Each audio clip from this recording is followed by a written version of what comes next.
মা গণেশ সকালের বই বই করতে গণেশ সকালের বইটা পাই কিনা তাহলে কিনে দিতে আমাদের মা একটু খুশি হবে।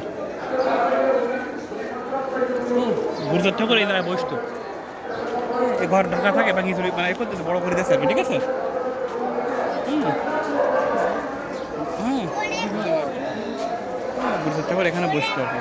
চলো কীর্তন খেলা যায় বসতে, সে কত বড় কত হয়েছে। হ্যাঁ হুম মাইন্ড ধরবে আমি দাসি ঠিক। হ্যাঁ দুপুরি না যাই ভালো, তুমি একটু দেখতে ঠিক আছে। তো অনেকে চুল টুল দেয় না যে হ্যাঁ আমি দিলি মাথা মাথা চুল টুল দিয়ে যাবো, ঠিক আছে তাই আর কি।